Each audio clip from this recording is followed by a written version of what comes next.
ये आकाशवाणी देहरादून है। अब आप संजय सिंह से प्रादेशिक समाचार सुनिए। पहले मुख्य समाचार। प्रधानमंत्री ने कहा, सरकार के प्रयास और समर्थन से बैंकिंग क्षेत्र की स्थिति मजबूत हुई है। सूचना एवं प्रसारण मंत्री अनुराग ठाकुर ने शिमला में आयोजित पीठासीन अधिकारी सम्मेलन को संबोधित किया। सम्मेलन में 11 प्रस्ताव पारित किए गए।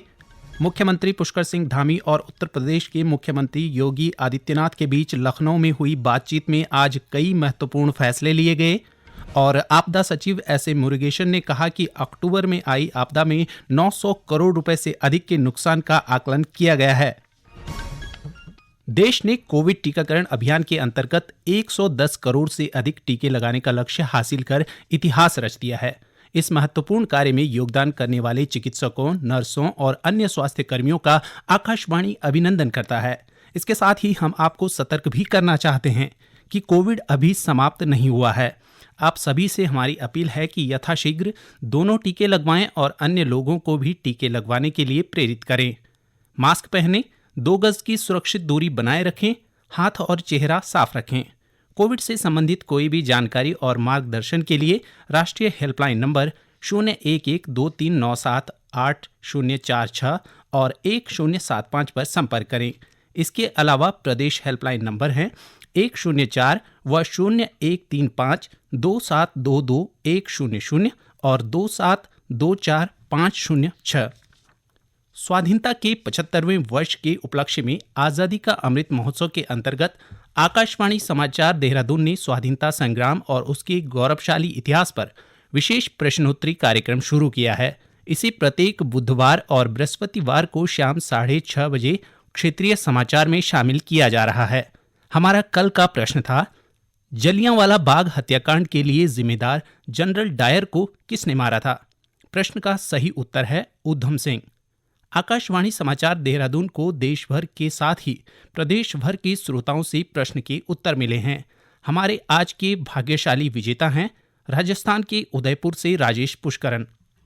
मैं आकाशवाणी का बचपन से ही नियमित श्रोता रहा हूं। मुझे बहुत खुशी है कि स्वाधीनता के 75वें वर्ष के उपलक्ष्य में आजादी का अमृत महोत्सव के अंतर्गत आकाशवाणी समाचार देहरादून द्वारा विशेष प्रश्नोत्तरी कार्यक्रम का विजेता चुना गया। आकाशवाणी देहरादून द्वारा चलाई जा रही प्रश्नोत्तरी प्रतियोगिता बहुत ही अच्छी पहल है।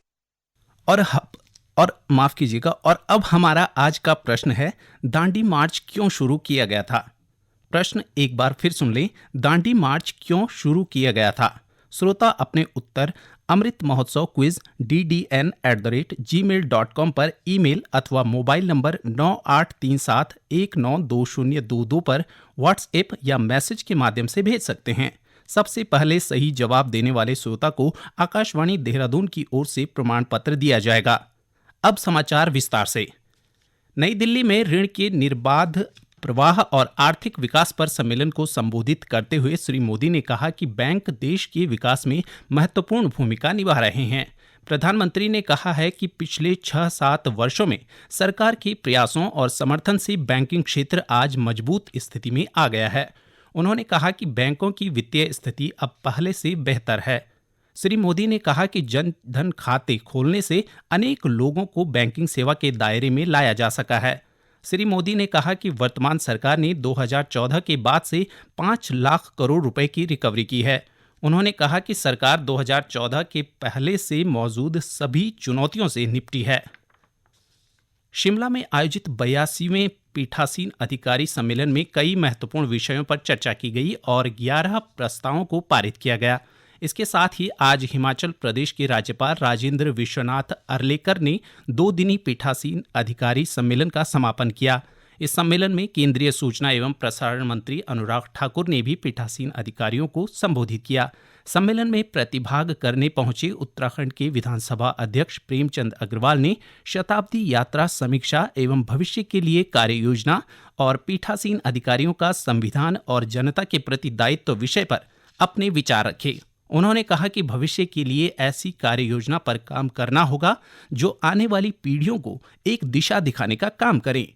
उन्हें सुझाव दिया कि पीठासीन अधिकारियों की एक स्टैंडिंग समिति बनाई जाए जो इस सम्मेलन के भविष्य के रोडमैप का मसौदा तैयार करे।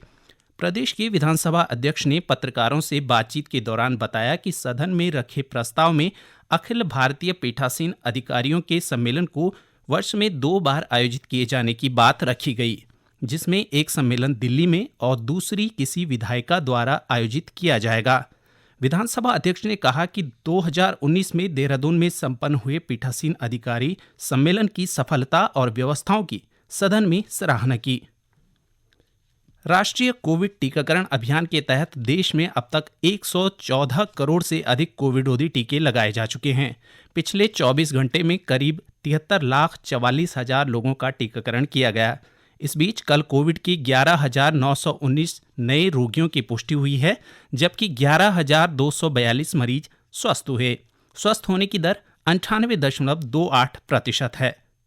ये समाचार आप आकाशवाणी देहरादून से सुन रहे हैं। मुख्यमंत्री पुष्कर सिंह धामी ने आज लखनऊ में उत्तर प्रदेश के मुख्यमंत्री योगी आदित्यनाथ के साथ दोनों राज्यों के बीच आस्तियों और दायित्वों के लंबित प्रकरणों पर बातचीत में कई महत्वपूर्ण फैसले किए। बैठक में निर्णय लिया गया कि हरिद्वार स्थित अलकनंदा पर्यटक आवास गृह का लोकार्पण अगले महीने किया जाएगा, साथ ही इसे उत्तराखंड को हस्तांतरित कर दिया जाएगा। बैठक में यह भी फैसला किया कि किच्छा में उत्तर प्रदेश सिंचाई विभाग की बस स्टैंड की भूमि उत्तराखंड को 15 दिन के भीतर हस्तांतरित कर दी जाएगी। इसके अलावा वन विभाग के अवशेष 90 करोड़ रुपए की धनराशि का भुगतान भी तत्काल उत्तराखंड को किया जाएगा। बैठक में दोनों राज्यों के बीच लंबित अन्य कई प्रकरणों पर भी फैसला लिया गया। इस बीच मुख्यमंत्री ने राजभवन जाकर राज्यपाल आनंदीबेन पटेल से मुलाकात की और राज्यपाल को भगवान केदारनाथ मंदिर की प्रतिकृति और रुद्राक्ष का पौधा भेंट किया। अल्मोड़ा जिले के सोमेश्वर विधानसभा क्षेत्र के दौलाघाट में आज पूर्व सैनिक सम्मान समारोह कार्यक्रम का आयोजन किया गया। इस अवसर पर केंद्रीय रक्षा राज्य मंत्री अजय भट्ट ने भूतपूर्व सैनिकों और उनके परिजनों को सम्मानित किया। उन्होंने कहा कि प्रधानमंत्री नरेंद्र मोदी की ओर से सैनिकों के सम्मान के लिए देहरादून में 5वां सैन्य धाम बनाया जा रहा है। उन्होंने कहा कि केंद्र और राज्य सरकार भूतपूर्व सैनिकों के लिए अनेक कल्याणकारी योजनाएं चला रही है। प्रदेश में अक्टूबर महीने में आई आपदा में 900 करोड़ रुपए से अधिक के नुकसान का आकलन किया गया है। आपदा सचिव एस.ए. मुरुगेशन ने बताया कि केंद्र की टीम ने पिछले हफ्ते आपदा प्रभावित इलाकों का मुआयना किया। उन्होंने बताया कि 14 विभागों की ओर से 900 करोड़ रुपए से अधिक और एसडीआरएफ की ओर से 400 करोड़ रुपए से अधिक के नुकसान की रिपोर्ट भेजी गई है। आपको बता दें कि अक्टूबर में प्रदेश में कई जगहों पर भारी बारिश से जानमाल को काफ़ी नुकसान हुआ था। आपदा में सड़कों, पुलों, आवासीय और व्यावसायिक भवनों के साथ ही फसलों को भारी नुकसान हुआ था। टिहरी जिले में आज मतदाता जागरूकता सचल वाहन के माध्यम से युवा और महिला मतदाताओं को वोटर लिस्ट में पंजीकरण के लिए प्रोत्साहित किया गया। इसके अलावा वाहन के साथ चल रहे कलाकारों ने नुक्कड़ नाटक के जरिए लोगों को संदेश दिया।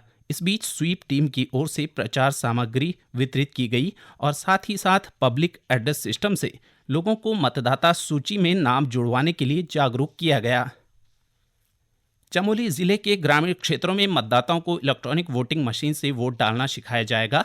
आज ये जानकारी देते हुए जिला निर्वाचन जिलाधिकारी हिमांशु खुराना ने सभी ग्रामीण क्षेत्रों में रोस्टर के अनुसार शिविर लगाकर मतदाताओं को ईवीएम पर वोट डालने का प्रशिक्षण देने के निर्देश दिए हैं।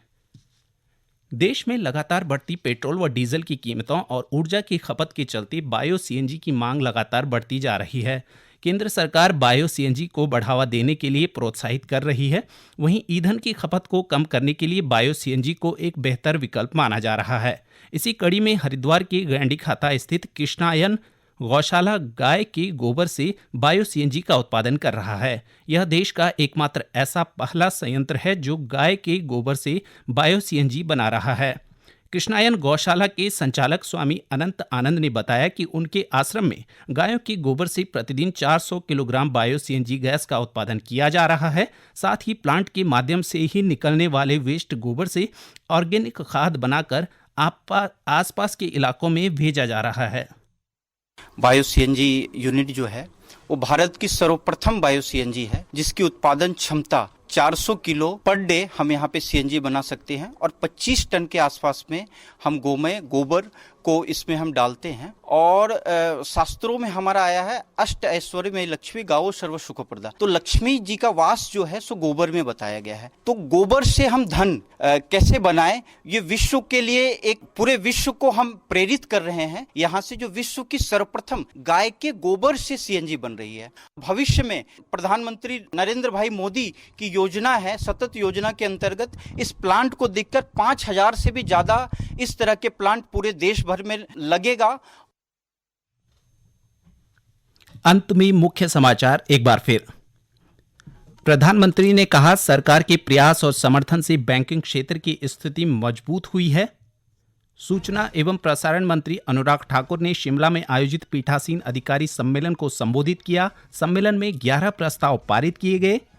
मुख्यमंत्री पुष्कर सिंह धामी और उत्तर प्रदेश के मुख्यमंत्री योगी आदित्यनाथ के बीच लखनऊ में बातचीत में आज कई महत्वपूर्ण फैसले लिए गए। और आपदा सचिव एसए मुरुगेशन ने कहा कि अक्टूबर में आई आपदा में 900 करोड़ रुपए से अधिक के नुकसान का आकलन किया गया है। इसी के साथ प्रादेशिक समाचार समाप्त हुए। नमस्कार।